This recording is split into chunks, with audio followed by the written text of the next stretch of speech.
Assalamualaikum warahmatullahi wabarakatuh. Kami dari kelompok 4 yang beranggotakan Hani Dwi Ningrum, Ari Wiranto, Umu Nurrohmah, Ferliana Ayunda Wulandari, dan Halis Nurwahdah. Di sini kami mendapatkan materi konflik dan integrasi nasional dalam masyarakat Indonesia dengan subtema integrasi nasional. Struktur sosial masyarakat di Indonesia ada dua, yaitu horizontal dan vertikal.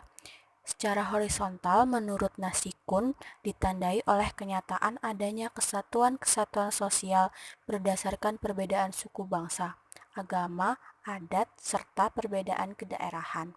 Sedangkan secara vertikal, struktur masyarakat di Indonesia ditandai oleh adanya perbedaan vertikal antara lapis atas dan lapis bawah secara kontras. Secara horizontal, masyarakat Indonesia disebut sebagai masyarakat yang bersifat majemuk, karena dalam satu kesatuan terdapat suku bangsa, agama, adat, dan kedaerahan yang berbeda. Sebagai contoh, di suku Jawa tidak berada di kelas yang lebih tinggi dibandingkan suku Batak dan sebaliknya. Akan tetapi, dalam kenyataannya adanya kelompok orang yang dengan primordialisme yang tinggi dalam kemajemukannya dan berbagai alasan yang menyebabkan struktur yang seharusnya horizontal seakan menjadi vertikal. Selanjutnya, struktur vertikal yang membedakan antara kelas atas dan kelas bawah atau stratifikasi sosial masyarakat Indonesia telah terjadi pada saat era kolonialisme. Dari penjelasan Fornival, pembedaan kelas yang sekaligus bertemu dengan dimensi pluralitas sebelum kemerdekaan Indonesia lebih ke golongan Belanda. Selanjutnya, karakteristik masyarakat Indonesia menurut Van den Berg. Yang pertama, terjadinya segmentasi ke dalam bentuk kelompok yang seringkali memiliki subkebudayaan yang berbeda satu sama lain. Yang kedua, memiliki struktur sosial yang terbagi-bagi ke dalam lembaga-lembaga yang bersifat non-komplementer. Yang ketiga, kurang mengembangkan konsensus di antara para anggotanya terhadap nilai-nilai kelompok lain. Yang keempat, secara relatif seringkali mengalami konflik di antara kelompok yang satu dengan yang lainnya. Yang kelima, secara relatif integrasi sosial tumbuh di atas paksaan dan saling ketergantungan dalam bidang ekonomi. Yang keenam, adanya dominasi politik oleh suatu kelompok atas kelompok yang lainnya. Model analisis Emil Durkheim terhadap masyarakat majemuk, yaitu menurut Emil Durkheim, masyarakat majemuk adalah suatu kenyataan objektif dari individu yang merupakan anggotanya. Suatu kelompok bisa dikatakan masyarakat majemuk jika ada yang menjadi pemimpin dari kelompok tersebut dalam sebuah wilayah yang menjadi tempat luasnya. Pandangan teori fungsional terhadap masyarakat majemuk. Teori fungsional adalah suatu bangunan teori yang paling besar pengaruhnya dalam ilmu sosial di abad sekarang. Tokoh-tokoh yang pertama kali mencetuskan teori fungsional yaitu Auguste Comte, Emil Durkheim, dan Herbert Spencer. Pemikiran struktur fungsional sangat dipengaruhi oleh pemikiran biologis, yaitu menganggap masyarakat sebagai organisme biologis yang terdiri dari organ-organ yang saling ketergantungan. Ketergantungan tersebut merupakan hasil atau konsekuensi agar organisme tersebut tetap dapat bertahan hidup. Sama halnya dengan pendekatan lainnya, pendekatan struktur fungsional ini juga bertujuan untuk mencapai keteraturan sosial. Teori fungsional yang menekankan kepada keteraturan bahwa masyarakat merupakan suatu sistem sosial yang terdiri atas bagian-bagian atau elemen-elemen yang saling berkaitan dan saling menyatu dalam keseimbangan. Perubahan yang terjadi pada suatu bagian akan membawa perubahan pula terhadap bagian yang lain. Dengan kata lain, masyarakat senantiasa berada dalam keadaan berubah secara berangsur-angsur dengan tetap memelihara keseimbangan. Setiap peristiwa dan setiap struktur yang ada fungsional bagi sistem sosial itu. Demikian pula, semua institusi yang ada diperlukan oleh sistem sosial itu, bahkan kemiskinan serta kepincangan sosial sekalipun. Masyarakat dilihat dari kondisi dinamika dalam keseimbangan. Asumsi dasarnya adalah bahwa setiap struktur dalam sistem sosial fungsional terhadap yang lain. Sebaliknya, jika tidak fungsional, maka struktur itu tidak akan ada atau akan hilang dengan sendirinya. Pengertian integrasi nasional. Integrasi nasional merupakan salah satu cara untuk menyatukan berbagai macam perbedaan yang ada di Indonesia, di mana salah satu contohnya yaitu antara pemerintah dengan wilayahnya.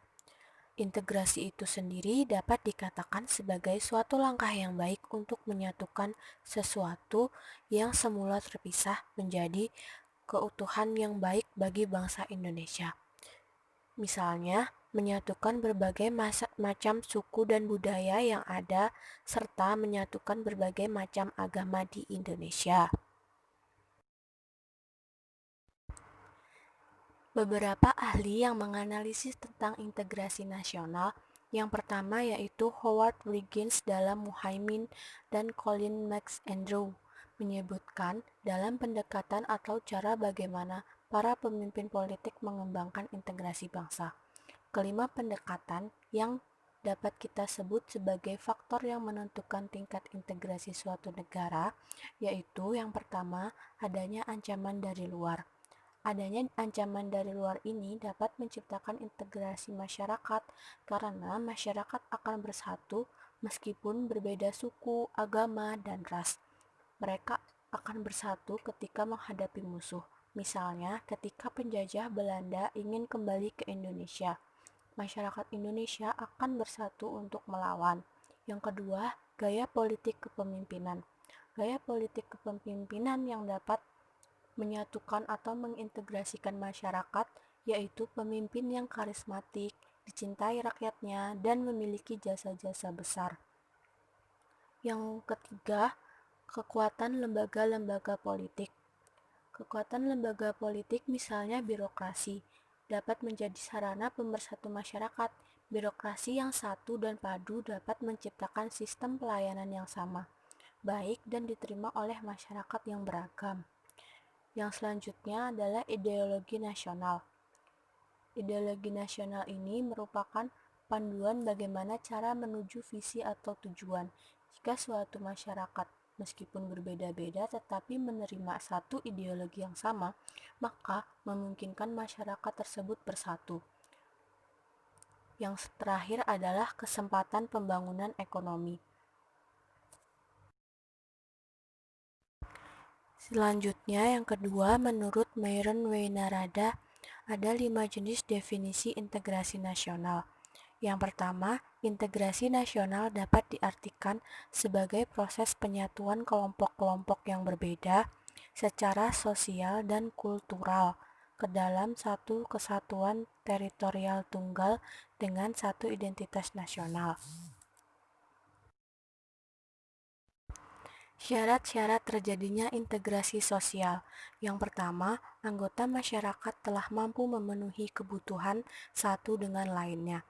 Yang kedua, masyarakat berhasil menciptakan sebuah kesepakatan tentang norma-norma dan juga nilai-nilai sosial yang selanjutnya dijadikan pedoman hidup bersama. Yang ketiga, masyarakat telah menerapkan nilai dan norma dengan konsisten. Konsensus Integrasi Nasional Indonesia. Menurut David Lockwood, konsensus dan konflik merupakan dua sisi dari suatu kenyataan yang sama. Faktor penghambat integrasi nasional, yang pertama, Indonesia adalah negara keempat terbesar di dunia dan masyarakat paling plural, sehingga muncul potensi konflik sosial berupa gerakan separatisme. Yang kedua, struktur masyarakat Indonesia ditandai oleh heterogenetik etnik dan bersifat unik. Pengertian integrasi nasional. Integrasi nasional merupakan salah satu cara untuk menyatukan berbagai macam perbedaan yang ada di Indonesia, di mana salah satu contohnya yaitu antara pemerintah dengan wilayahnya.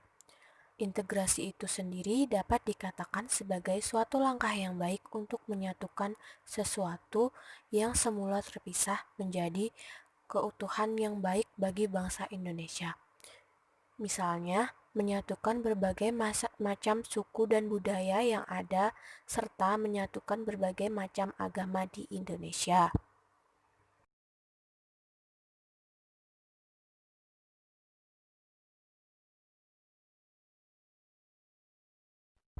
Kemudian faktor pendukung integrasi nasional yaitu yang pertama penggunaan bahasa Indonesia, yang kedua semangat persatuan serta kesatuan di dalam bangsa, bahasa, dan tanah air Indonesia, yang ketiga adanya kepribadian dan pandangan hidup kebangsaan yang sama yakni Pancasila. Selanjutnya adanya jiwa dan rasa semangat dalam bergotong royong, solidaritas, serta toleransi keagamaan yang sangat kuat. Yang terakhir, adanya rasa senasib dan sepenanggungan yang diakibatkan oleh penderitaan semasa penjajahan. Integrasi nasional Indonesia dalam paradigma Bhinneka Tunggal Ika. Semboyan Bhinneka Tunggal Ika mempunyai peran terhadap bangsa Indonesia, yaitu agar menjadi bangsa yang berhasil mewujudkan integrasi nasional di tengah masyarakatnya yang majemuk. Yang selanjutnya yaitu membina bangsa Indonesia yang multikultural, memerlukan upaya yang berkesinambungan serta berkaitan dengan berbagai aspek agar tercapai integrasi nasional melalui Bhinneka Tunggal Ika. Dari penjelasan tersebut dapat kami simpulkan bahwa integrasi nasional penting untuk diwujudkan dalam kehidupan masyarakat Indonesia, dikarenakan Indonesia merupakan negara yang masih berkembang atau dapat dikatakan negara yang masih mencari jati diri.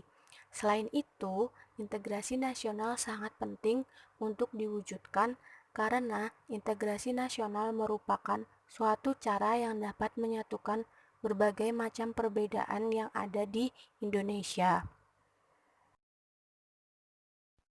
Sekian presentasi dari kelompok kami. Apabila ada kurangnya, kami mohon maaf yang sebesar-besarnya. Terima kasih. Wassalamualaikum warahmatullahi wabarakatuh.